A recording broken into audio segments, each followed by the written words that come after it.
اعوذ باللہ من الشیطان الرجیم، بسم اللہ الرحمن الرحیم۔ دعوت کی ہمہ گیری، 125 صفحہ۔ ابن اسحاق نے عبداللہ بن عباس سے روایت کیا ہے کہ ایک بار قریش کے اشراف ابو طالب کے یہاں جمع ہوئے۔ سوچ لیا کہاں؟ ٹھیک ہے۔ ان میں عتبہ بن ربیعہ، شیبہ بن ربیعہ، ابو جہل بن ہشام، امیہ بن خلف، ابو سفیان بن حرب، یہ سارے لیڈرز شامل تھے۔ ابو طالب کی معرفت ان لوگوں نے پوچھا کہ آخر آپ ہم سے کیا چاہتے ہیں؟ آپ نے فرمایا کلمۃ واحدۃ، بس ایک بات چاہتا ہوں، اگر تم اسے مان لو تو تم سارے عرب کے مالک بن جاؤ گے اور عجم تمہارا مطیع فرما ہوگا۔ توحید کا کلمہ بظاہر صرف ایک اعتقادی کلمہ ہے، مگر اس کے اندر ہر قسم کی انسانی فتوحات کا راز چھپا ہوا ہے، اور یہ انسانی فطرت کی آواز ہے، اس لیے وہ انسانی نفسیات کی انتہائی گہرائیوں میں شامل ہو جاتا ہے اور اکثر خود مخالفین کے اندر اپنے حامی پیدا کر لیتا ہے۔ خالد بن ولید فتح مکہ سے کچھ پہلے اسلام لائے، مگر اسلام کی سچائی بہت پہلے سے ان کے قلب میں ان کا پیچھا کیے ہوئے تھی۔ اسلام کے بعد انہوں نے اپنے بارے میں بتایا کہ میرے دل میں بہت پہلے یہ بات پڑ چکی تھی کہ حق قریش کی طرف نہیں بلکہ محمد صلی اللہ علیہ وسلم کی طرف ہے، اور مجھے آپ کے ساتھ مل جانا چاہیے۔ کہتے ہیں کہ میں رسول اللہ صلی اللہ علیہ وسلم کے خلاف تمام جنگوں میں شریک رہا، مگر کوئی جنگ ایسی نہیں جس میں شریک ہوا ہوں اور یہ خیال لے کر واپس نہ آیا ہوں کہ میں صحیح جگہ نہیں کھڑا۔ وہ اندر سے ملامت تو ہوتی ہے نا، ایک کتکتی لگی رہتی ہے۔ اس طرح بہت سے لوگوں کے بارے میں روایات ملتی ہیں کہ ان کے دل میں بہت پہلے سے اسلام کے لیے نرم گوشہ پیدا ہو چکا تھا، حتیٰ کہ وہ اس کا خواب دیکھنے لگے تھے۔ مثلا خالد بن سعید بن الاس نے اسلام سے پہلے خواب دیکھا کہ وہ آگ کے بہت بڑے گڑھے کے کنارے کھڑے ہیں، کوئی انہیں دھکا دے کر اس میں گرانا چاہتا ہے۔ اتنے میں پیغمبر اسلام آئے اور انہوں نے آپ کو آگ میں گرنے سے بچا لیا۔ دعوتی عمل بظاہر اقتصادیات سے کوئی تعلق نہیں رکھتا، یعنی مال و دولت سے اس کا تعلق نہیں کہ اس کی خاطر انسان یہ کام کرتا ہے، مگر بالواسطہ طور پر وہ زبردست اقتصادی عمل ہے، کیونکہ دعوت کے نتیجے میں جب ایک شخص اسلام کو اختیار کرتا ہے تو اس کے تمام ذرائع بھی خود بخود اسلام کو حاصل ہو جاتے ہیں۔ مکہ کے ابتدائی زمانے میں خدیجہ رضی اللہ تعالی عنہا کی دولت اسلام کے کام آتی رہی۔ اس کے بعد حضرت ابو بکر ایمان لائے، جنہوں نے تجارت سے 40,000 درہم کمائے تھے۔ ان کا سرمایہ اسلامی تحریک کا اقتصادی سہارا بنا، یعنی انہوں نے مال سے اسلام کے کام کو سپورٹ کیا۔ ہجرت کے موقع پر وہ 6,000 درہم لے کر گھر سے روانہ ہوئے تھے، جس سے سفر کے تمام اخراجات پورے کیے گئے۔ غزوہ تبوک میں حضرت عثمان نے 10,000 دینار دیے، جس سے لشکر کی ضروریات کا 1/3 یعنی 1/3 حصہ ادا کیا گیا۔ حضرت عبد الرحمن بن عوف نے صرف ایک موقع پر 500 گھوڑے جہاد کے لیے دیے، 500 گھوڑے عبد الرحمن بن عوف نے۔ اسی طرح جو لوگ اسلام قبول کرتے تھے ان کی جان کے ساتھ ان کا مال بھی اسلام کے خزانے کا ایک جز بن جاتا تھا۔ توحید کا نظریہ واحد نظریہ ہے جس میں سماجی تقسیم اور طبقاتی امتیاز کے لیے کوئی گنجائش نہیں۔ اس لیے جب اس نظریے کی بنیاد پر کوئی تحریک اٹھتی ہے تو وہ عوام کو حیرت انگیز طور پر متاثر کرتی ہے، کیونکہ وہ محسوس کرتے ہیں کہ توحید کے زیر سایہ وہ مساوات اور انسانی عظمت کا حقیقی مقام پا سکتے ہیں۔ مغیرہ بن شعبہ فارس کے سپہ سالار رستم کے دربار میں گئے تو درباریوں پر ان کی تقریر کا رد عمل ابن جریر کی روایت کے مطابق یہ تھا۔ نیچے کے لوگوں نے کہا خدا کی قسم اس عربی نے سچ بات کہی۔ سرداروں نے کہا خدا کی قسم اس نے ایسی بات پھینکی ہے کہ ہمارے سب غلام اس کی طرف چلے جائیں گے۔ خدا ہمارے پہلوں کو غارت کرے، وہ کس قدر احمق تھے کہ انہوں نے اس قوم کے معاملے کو ہلکا سمجھا۔ نبوت کے 13ویں سال پیغمبر اسلام حضرت ابو بکر کے ساتھ مدینہ پہنچے تو یہاں کی آبادی کے تقریباً 500 آدمی آپ کے استقبال کے لیے جمع ہوئے اور انہوں نے کہا آئیے، آپ یہاں محفوظ ہیں اور ہمارے سردار ہیں۔ مدینہ کی یہ سرداری آپ کو کس طرح حاصل ہوئی؟ جواب یہ ہے کہ دعوت کے ذریعے۔ مدینہ یعنی یثرب کا پہلا شخص جس کو آپ نے اسلام کی دعوت دی غالباً سوید بن سامت خزرجی ہے۔ اس سے آپ نے اسلام کا ذکر کیا تو اس نے کہا شاید آپ کے پاس وہی ہے جو میرے پاس ہے۔ آپ نے پوچھا تمہارے پاس کیا ہے؟ وہ بولا حکمت لقمان۔ آپ نے فرمایا بیان کرو۔ اس نے کچھ اشعار سنائے۔ آپ نے فرمایا میرے پاس قرآن ہے۔ جو اس سے بھی افضل ہے. اس کے بعد آپ نے اس کو قرآن سنایا اور وہ فوراً مسلمان ہو گیا. یثرب واپس ہو کر جب اس نے اپنے قبیلے کے سامنے اسلام کا پیغام رکھا تو انہوں نے اس کو قتل کر دیا. اس کے بعد یثرب کے ایک سردار ابو الحیثم انس بن رافع مکہ آئے. ان کے ساتھ بنی عبد الاشہل کے جوانوں کی ایک جماعت بھی تھی. یہ لوگ اس لیے مکہ آئے تھے کہ قبیلہ خزرج کی حمایت کے لیے قریش سے معاہدہ کریں. آپ کو ان کی آمد کی اطلاع ملی تو آپ ان کے پاس گئے. یہاں آپ صلی اللہ علیہ وسلم کا کیا کردار سمجھ میں آ رہا ہے کہ جو ملتا تھا اس کے سامنے اپنا پیغام رکھتے تھے. اور ہم اپنے آپ کو دیکھ لیں, ہم اس ڈر سے چپ رہتے ہیں کہ سننا پڑے گا. آپ کو ان کی آمد کی اطلاع ملی تو آپ ان کے پاس گئے اور کہا, تم لوگ جس کام کے لیے آئے ہو کیا اس سے زیادہ بھلی بات میں تم کو نہ بتاؤں. اس کے بعد آپ نے توحید کی دعوت ان کے سامنے پیش کی. ان کے ایک نوجوان ایاس بن معاذ بولے, اے قوم, خدا کی قسم یہ بات اس سے بہتر ہے جس کے لیے تم آئے ہو. سمجھ میں آ گئی ان کو بات, یعنی تم آئے ہو ایک معاہدہ کرنے, اسے چھوڑو, یہ جو کچھ بتا رہے ہیں یہ اس سے بہتر ہے. مگر وفد کی سمجھ میں یہ بات نہیں آئی. انہوں نے کہا, چھوڑو, ہم دوسرے کام کے لیے آئے ہیں. وہ یثرب واپس گئے اور اس کے جلد ہی بعد اوس اور خزرج کے درمیان وہ جنگ چھڑ گئی جو بعاث کے نام سے مشہور ہے. خبیب بن عبد الرحمن بیان کرتے ہیں کہ یثرب کے دو شخص سعد بن زرارہ اور ذکوان بن قیس مکہ آئے اور عتبہ بن ربیعہ کے ہاں ٹھہرے. پیغمبر اسلام کا تذکرہ سنا تو آپ سے ملنے کے لیے آئے. آپ نے دونوں کو اسلام کی دعوت دی اور قرآن پڑھ کر سنایا. دونوں نے اسلام قبول کر لیا. پھر وہ اپنے میزبان عتبہ بن ربیعہ کے پاس نہیں گئے بلکہ آپ کے یہاں سے سیدھے یثرب واپس چلے گئے. عقل مند تھے, واپس جاتے تو وہ پھر بہکا لیتا. یہ ان پہلے لوگوں میں سے ہیں جنہوں نے اہل یثرب تک اولن اسلام پہنچایا. یہ نبوت کے 10ویں سال کا واقعہ ہے. اب آپ دیکھیں کہ تیسرا موقع ہے جہاں آ کر بات ٹکی ہے. پہلی دفعہ جس نے قبول کیا وہ قتل ہو گیا, بات رک گئی. دوسری دفعہ بات اٹھی لیکن تکمیل کو نہیں پہنچی. تیسری دفعہ بات نشانے پہ جا لگی, کام شروع ہو گیا. ہم کیا کرتے ہیں, اگر ایک دفعہ کہیں ناکامی ہوئی دوسری دفعہ پلٹ کے نہیں جائیں گے, نہیں وہاں تو ہو ہی نہیں سکتا, میں نے تجربہ کر لیا. یہ لوگ تو سننے کے ہی نہیں. نبوت کے 11ویں سال حج کے موقع پر یثرب سے قبیلہ خزرج کے 6 آدمی آئے. انہوں نے آپ کے ہاتھ پر بیعت کی اور واپس جا کر اپنی بستی میں اسلام کی تبلیغ شروع کی. اگلے سال 12 نبوی 12 آدمیوں نے آ کر بیعت کی جو اسلام کی تاریخ میں عقبہ اولا کے نام سے مشہور ہے. نبوت کے 13ویں سال اس تعداد میں مزید اضافہ ہوا اور یثرب کے 75 لوگ مکہ حاضر ہوئے. دیکھیں اب تعداد کیسے بڑھ رہی ہے, کہاں 2 آئے, پھر 6 آئے, اب 75 آ گئے. اور بیعت عقبہ ثانیہ کا واقعہ وجود میں آیا. مکہ کے برعکس یثرب میں ایک خاص بات یہ ہوئی کہ پہلے ہی مرحلے میں وہاں کے ممتاز لوگوں نے اسلام قبول کر لیا. اسلم اشرافہم, مکہ کے اشراف تو پیچھے رہ گئے لیکن مدینہ کے اشراف نے قبول کر لیا.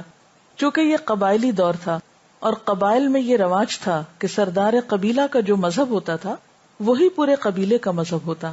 اس لیے یثرب میں بہت تیزی سے اسلام پھیلنے لگا, حتیٰ کہ کوئی گھر نہ بچا جس میں اسلام داخل نہ ہو گیا ہو. اس طرح جب یثرب کی آبادی میں مسلمانوں کی اکثریت ہو گئی تو فطری طور پر وہی بستی میں سب سے زیادہ بااثر ہو گئے, میجورٹی ہو گئی. آج مسلمان دنیا کے بہت سے علاقوں میں مائنورٹی کیوں ہیں؟ انہوں نے اصل کام نہیں کیا اس لیے مائنورٹی رہے. اگر وہ اصل کام کرتے تو خود میجورٹی ہو جاتے اور جو غیر مسلموں کے پاس وسائل تھے وہ سب مسلمانوں کے وسائل ہو جاتے. ہم ان وسائل پر دوسرے طریقے سے قبضہ کرنا چاہتے ہیں جبکہ اسلام نے, اللہ تعالیٰ نے مسلمانوں کے لیے دعوت کا راستہ رکھا ہے. بس مسلمان مدینہ کے سب سے زیادہ بااثر گروہ بن گئے اور ان کا معاملہ درست ہو گیا. ہر دور میں ایسے لوگ ہوتے ہیں جو زمانے کے اثرات سے محفوظ رہتے ہیں اور اپنی فطرت کی آواز پر کان لگائے ہوئے ہوتے ہیں. عرب معاشرے میں بھی فطری سادگی اور ملت ابراہیمی کے بقایا کے نتیجے میں ایسے متعدد لوگ تھے جو سچائی کی تلاش میں تھے. یعنی ہر دور میں سلیم الفطرت لوگ ہوتے ہیں جو ہمیشہ کیا چاہتے ہیں, خیر کی بات, اچھائی کی بات, بھلائی کی بات, اور جو ہی ان کو نظر آتی ہے فوراً قبول کر لیتے ہیں. وہ لوگ بت پرستی کو ناپسند کرتے تھے. عرف عام میں ان کو حنیف کہا جاتا تھا, مثلاً قس بن ساعدہ, ورقہ بن نوفل وغیرہ. ایسے ہی ایک حنیف جندب بن عمرو الدوسی تھے. وہ زمانے جاہلیت میں کہا کرتے تھے یقیناً خلق کا کوئی خالق ہے مگر میں نہیں جانتا وہ کون ہے. آج بھی ایسے لوگ ہیں نا دنیا میں جو کسی بھی مذہب پر یقین نہیں رکھتے. وہ کیا کہتے ہیں؟ بس ہم اس کو مانتے ہیں جس نے یہ سب پیدا کیا، بس اس سے آگے نہیں پتا ان کو کچھ. جب انہیں آپ کی بعثت کی خبر ملی تو اپنی قوم کے 75 آدمیوں کو ساتھ لے کر آئے اور سب نے اسلام قبول کر لیا. ابو ذر غفاری بھی اسی قسم کے متلاشیوں میں سے تھے. انہیں آپ کے بارے میں علم ہوا تو اپنے بھائی کو مکہ بھیجا کہ آپ کی خبر لے کر آئے. بھائی نے واپس جا کر آپ کے بارے میں جو رپورٹ دی اس کا ایک فقرہ یہ بھی تھا، میں نے ایک آدمی کو دیکھا جس کو لوگ بددین کہتے تھے، وہ تم سے بہت زیادہ مشابہ تھا. وہ اصل میں تو ایک ہی سوچ ہوتی ہے نا، یعنی وہ فطرت پر ہے تو ایک طرح سے اسی دین پر ہے، کیونکہ اللہ تعالیٰ نے تو ہر شخص کو فطرت اسلام پر ہی پیدا کیا ہے. ایسے لوگوں کو آپ کی دعوت سمجھنے میں دشواری پیش نہ آئی. جب کسی معاشرے میں دعوت کا آغاز ہوتا ہے تو اس کا بیج ایسے ایسے مقامات پر پڑتا ہے جس کا اندازہ خود دائی کو بھی نہیں ہوتا، اس کو بھی نہیں پتا ہوتا کہ بات کہاں کہاں پہنچ چکی ہے. عرب میں جو لوگ دیر سے اسلام لائے اس کا مطلب یہ نہ تھا کہ ان پر بالکل اچانک اسلام منکشف ہو گیا. حقیقت یہ ہے کہ نبی صلی اللہ علیہ وسلم کی اعلیٰ اخلاقی زندگی، آپ کا شب و روز دعوت و تبلیغ میں مشغول رہنا، مخالفتوں کی وجہ سے آپ کا اور آپ کے پیغام کا مستقل چرچا، یعنی ہر کوئی ڈسکس کر رہا ہوتا تھا چاہے برے لفظوں میں، جس کی وجہ سے ہر ایک کے لیے آپ کا وجود ایک سوالیہ نشان بن گیا. ان چیزوں نے بے شمار عربوں کے ذہن میں اسلام کے بیج ڈال دیے تھے. قبائلی عصبیت اور اسلاف پرستی کی وجہ سے ایک شخص بظاہر ضد اور اناد میں مبتلا ہوتا مگر اندر اندر اسلام کی خاموش پرورش کو بھی وہ روک نہ سکتا تھا. حضرت عمر کے اسلام کے بارے میں عام شہرت یہ ہے کہ اچانک ایک واقعہ آپ کے اسلام کا سبب بن گیا. آخری مرحلے میں آپ کے اسلام کا محرک بلا شبہ یہی واقعہ تھا، مگر اس کے ابتدائی بیج آپ کے دل میں بہت پہلے پڑ چکے تھے. ام عبداللہ بنت ابی حتمہ کہتی ہیں خدا کی قسم ہم لوگ ملک حبش کی طرف کوچ کر رہے تھے اور میرے شوہر عامر اپنی بعض ضروریات کے لیے گئے ہوئے تھے. اتنے میں عمر بن خطاب آ گئے اور میرے پاس آ کر کھڑے ہو گئے. وہ ابھی تک اسلام نہ لائے تھے. ہم لوگوں کو ان سے بڑی تکلیفیں اور سختیاں پہنچی تھی. انہوں نے کہا اے ام عبداللہ کوچ ہو رہا ہے، یعنی جا رہی ہو؟ میں نے کہا ہاں، خدا کی قسم ہم لوگ اللہ کی زمین میں سے کسی زمین میں چلے جائیں گے، اس لیے کہ تم لوگ ہمیں ستاتے ہو اور ہمارے اوپر زیادتیاں کرتے ہو، یہاں تک کہ اللہ ہمارے لیے کوئی نکاسی کی جگہ پیدا کر دے. ام عبداللہ کہتی ہیں عمر نے کہا خدا تمہارا ساتھی ہو. یہ کہتے ہوئے ان کی آنکھوں میں رکت پیدا ہو گئی جو میں نے کبھی نہیں دیکھی تھی. اس کے بعد وہ چلے گئے اور ان کو ہمارے مکہ سے جانے کا بہت ملال تھا. ہر زمانے میں کچھ ایسے خیالات ہوتے ہیں جو عوامی ذہنوں میں جڑ پکڑتے ہیں. جب تک خیالات کی یہ دیوار نہ ٹوٹے کوئی آواز محض اپنی فلسفیانہ صداقت کی بنیاد پر ان کے اندر قبولیت حاصل نہیں کر سکتی. یہ بڑا اہم جملہ ہے. ہر زمانے میں کچھ ایسے خیالات ہوتے ہیں جو عوامی ذہنوں میں جڑ پکڑ جاتے ہیں. جب تک خیالات کی یہ دیوار نہ ٹوٹے، وہ جو عام ایک زمانے کی روایت یا ایک کلچر بن چکا ہوتا ہے، تو محض اپنی فلسفیانہ صداقت کی بنیاد پر کوئی آواز ان کے اندر قبولیت حاصل نہیں کر سکتی. ابتدائی زمانہ میں اہل عرب کی طرف سے جس اختلاف کا مظاہرہ ہوا وہ صرف ہٹ دھرمی یا مصلحت پرستی کی بنا پر نہ تھا، بلکہ اس لیے تھا کہ ان کی سمجھ میں نہ آتا تھا کہ کعبہ کے متولیوں کے سوا بھی کسی کا دین صحیح اور برحق ہو سکتا، کیونکہ ایک دینی اجارہ داری تھی نا. وہ سمجھتے تھے ان کے سوا کوئی اور سچ نہیں بول سکتا. جو عرب قبائل یہود کے پڑوس میں بسے ہوئے تھے وہ نسبتاً اس قسم کی اعتقادی پیچیدگی سے محفوظ تھے جیسے یثرب کے لوگ، کیونکہ یہود سے وہ سنتے رہتے تھے کہ ہماری کتابوں میں لکھا ہوا کہ عرب میں ایک نبی کا ظہور ہوگا. وہ ایک طرح سے مینٹلی پریپیئرڈ تھے. انصار کے لوگوں نے جب آپ کا کلام سنا تو وہ چپ ہو گئے. ان کا دل آپ کی دعوت پہ مطمئن ہو گیا اور انہوں نے اہل کتاب سے آپ کے جو اوصاف سن رکھے تھے اور جس چیز کی طرف آپ نے ان کو بلایا تھا ان کو پہچانا. انہوں نے آپ کی تصدیق کی اور آپ پر ایمان لے آئے. اوکاس کے میلے میں جب آپ بنو کندا کے خیموں میں گئے اور ان کے سامنے اپنی بات پیش کی تو ایک نوجوان بول اٹھا، اے قوم، اس آدمی کا ساتھ دینے میں جلدی کرو قبل اس کے کہ اور لوگ اس کی طرف سبقت کریں. خدا کی قسم اہل کتاب کہہ رہے ہیں کہ حرم سے ایک نبی ظاہر ہوگا جس کا زمانہ قریب آ گیا ہے. مدینہ کے عرب قبائل اوس اور خزرج کے ایمان لانے میں پیش قدمی کی وجہ ان کا یہی ذہنی پس منظر تھا. تاہم مکہ کے لوگوں اور بیشتر عرب قبائل کے لیے صداقت کا معیار کعبہ کا اقتدار تھا. اور عموماً عوام کس نقطہ نظر سے سوچتے ہیں؟ وہ صرف ظاہری چیزوں کو معیار بناتے ہیں کہ اچھا فلاں کے پاس اتنا علم ہے یا فلاں کے پاس اتنی شہرت ہے یا فلاں کے پاس، وہ صرف ظاہری چیزوں کو دیکھ کر کسی شخص کی صداقت کو مانتے ہیں، اور دوسری طرف وہ سوچ نہیں سکتے، یعنی کسی اور طرف پھر ان کی نگاہ نہیں جاتی. مکہ کے لوگوں کا مسئلہ یہ تھا، مکہ کے عوام الناس کا، لیکن مدینہ کے لوگوں کا معاملہ مختلف تھا. قدیم عرب میں کعبہ کی وہی حیثیت تھی جو بادشاہی نظام میں تاج کی ہوتی ہے. مزید یہ کہ تاج کے ساتھ صرف سیاسی اقتدار کا تصور وابستہ ہوتا ہے، جبکہ کعبہ کے ساتھ اقتدار کے علاوہ تقدس کی روایات بھی کامل درجے میں شامل تھی. عام عرب اپنے سادہ ذہن کے تحت یہ سمجھتے تھے کہ جو کعبہ پہ قابض ہو جائے وہی صداقت کا حامل ہے.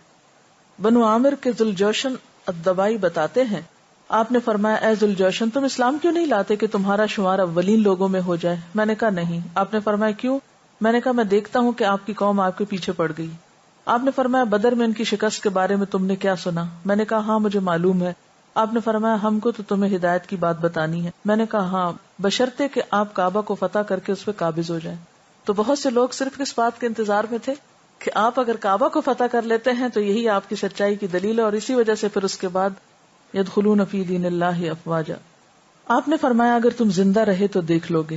اس کے بعد ایک روز میں اپنے وطن غور میں تھا، ایک سوار آیا، میں نے پوچھا لوگوں کا کیا ہوا؟ اس نے کہا خدا کی قسم محمد نے کعبہ کو فتح کر لیا صلی اللہ علیہ وسلم اور اس پر قابض ہو گئے. میں نے کہا میری ماں مجھے گم کرے، اگر میں نے اسی دن اسلام قبول کر لیا ہوتا اور پھر محمد صلی اللہ علیہ وسلم سے ہیرا مانگتا تو وہ ضرور دے دیتے. یہ علاقے کا نام ہے. یہی وجہ ہے کہ جب مکہ فتح ہو گیا تو لوگ جوق در جوق اسلام میں داخل ہو گئے.